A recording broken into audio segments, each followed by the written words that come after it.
All right, guys, to the left we have the Sony A8H. To the right we have the LG B10. All right, so it's like this. The Sony is better for color, contrast, and clarity.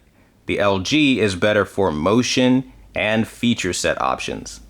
Now, I wanted to kind of start this video comparison off in an extraordinarily unfair way by basically leaving the LG and Rec 709 and having the Sony and BT 2020 color to show you in real time that there is a big difference between not having BT 2020 color coverage and actually having the BT 2020 color coverage.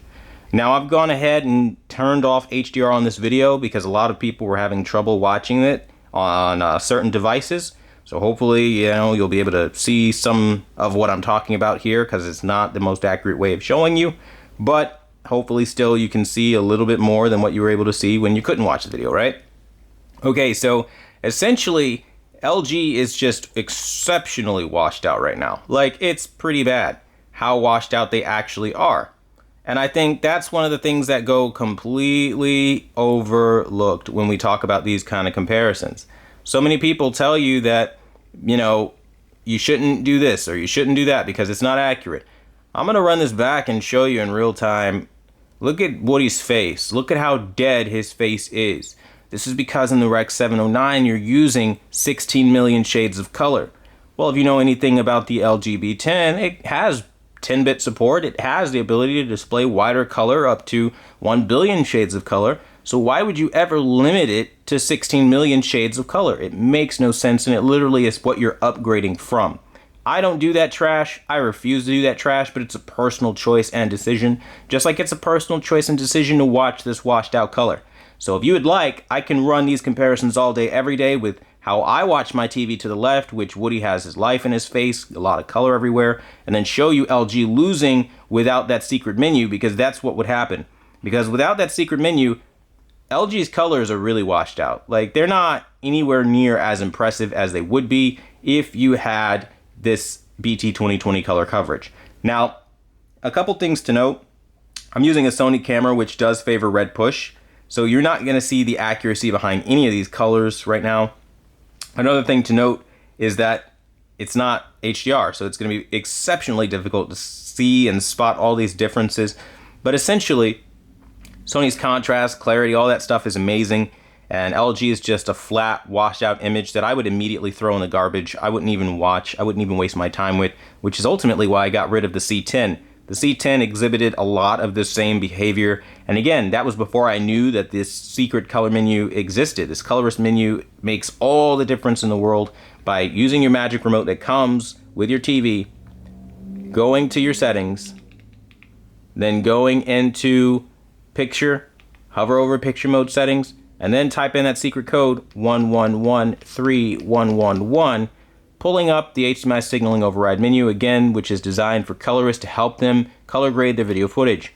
You go over to the BT 2020 and bam, things start getting more color and looking better. Though even still with that menu, not on the same level as Sony is, because Sony actually thought about the way that they made their TV and put dedicated support. If you go into the settings options, you go all the way down to video signal, you see Sony has the support for it in their color space, in their menu, no secret codes needed, no tricks needed, none of that nonsense. And I think that's the difference between Sony and LG at this point. LG needs all this extra help to pull out better image quality, where Sony is just looking good out of the box. You don't have to calibrate it. You don't have to do anything to it. I did calibrate both, but you don't have to calibrate the Sony where the LG needs to be calibrated. Even after you calibrate the LG, you'll find that you're constantly going back in, grabbing your remote, trying to tweak something here and tweak something there, because the colors just never seem to sit right on LG, particularly the color red. It always seems off and a little sour. Then there's always something wrong with the highlight detail. You never have enough contrast out of the LG in the brightest scenes, because LG targets global brightening. What this means is that it's sloppy brightness for the general screen. It makes sure everything on the screen receives a brightening boost. This is not how Sony does it. They do what I call tonal highlight mapping.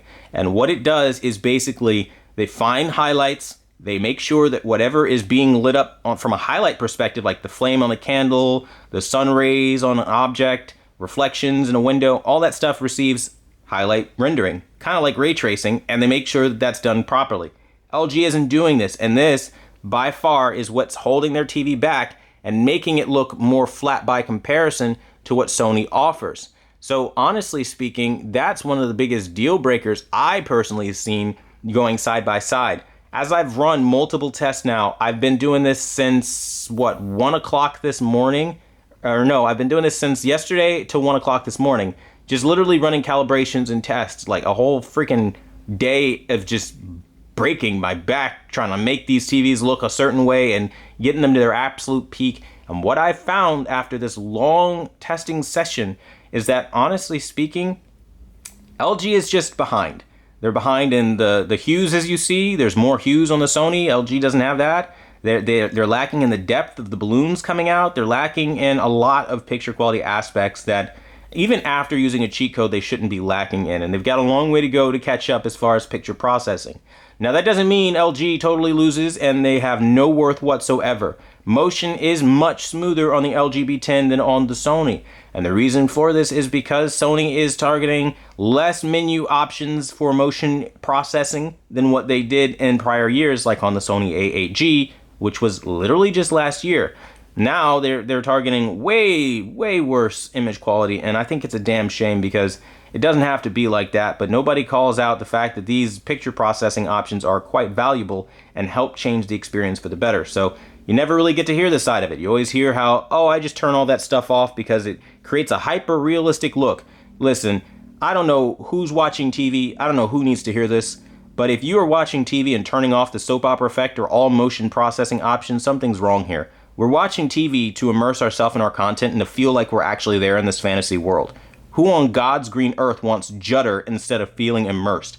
Makes no sense to me. I still don't get it after all these years. But you know, there is a great demographic of person out there that just can't stand the motion artifacts and says, that alone I can't handle. So judder is much better to you? I don't know. That's a personal preference. It's subjective. So when people start smack talking because I use motion processing, I really don't pay it any never mind because, again, it's a subjective choice. You can choose to watch film grain and judder and all that nonsense, and I'll watch hyperrealism and beautiful colors. That's a personal choice. But I think what shouldn't be a personal choice is, as we look, seeing the differences between what these two displays are doing. Now, LG, as I see it with my naked eye, is doing far worse than what the Sony is doing it. The camera can show you something completely different. Like, I even see zebras coming up on my Sony, which means now my brightness is just way too bright. Now I've got to lower the brightness. I mean, like, these kind of comparisons, when I don't shoot them in HDR, are very difficult to show the full story, so I hope you're seeing at least some of what I'm saying.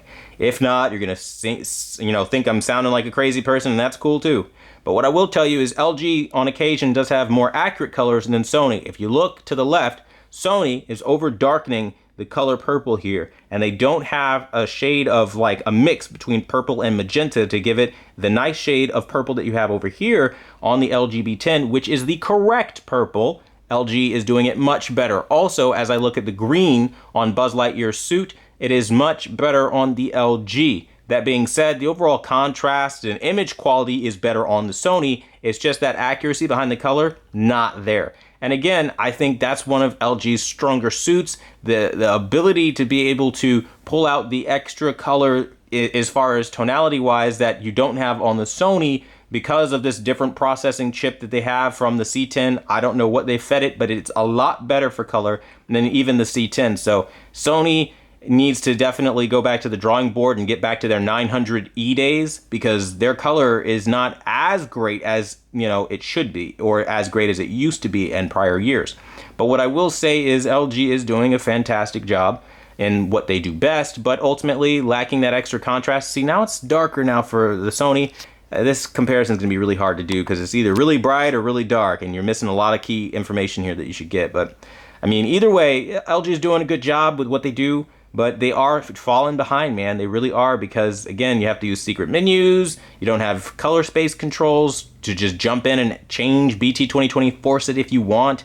DCI, force that if you want. It's basically like LG wants to hold your hand through every little thing, and I think that's a damn shame. Now, if we go back to this scene, what LG does very well is they have excellent warm tones. So I've noticed compared to Sony, LG's warmth is just really game changing. I mean, that's really what's helping them take the edge in some of these colors, because the warmer picture usually unlocks more shades and expressions of color. So that's probably just a warmer shade of purple that we were seeing, but even still, it's something that Sony should be able to do that they aren't able to do. And again, even post calibration, Sony just isn't hitting like that as far as the color purple and all that. But contrast wise, you can't deny Sony. You could try, but you're gonna fail miserably, because as I'm looking at it with my naked eye, again, don't know what it's gonna show up like on YouTube. The contrast coming out of this Sony is just what's really time after time again making me go, damn, this is a nice looking set. Because I don't know if you can see it, but I mean, every little detail is rendered on the face of Peter Pan right now, and the clothing, and LG is literally just flat. It's flat, void of any dimensionality. And this has been my #1 complaint with LG from literally like day one, dude. Like, they always have this problem with making characters, objects, everything is just blah. Like, it's not immersive. And when that's the case, on so many examples, it just really becomes like, yeah, LG did lose. But, I mean, they lost because everybody's telling them they're perfect, and nobody's willing to tell them you need to get your act together. You have something you need to improve on. And so I'll be the first and only person on YouTube to say, LG, get your act together. You're not perfect. You're not the best TV experience around. And it's showing in all of these comparisons that I've done. And if you can get your act together, maybe you'll have something to brag about, but not right now, because there's still so much LG has to fix.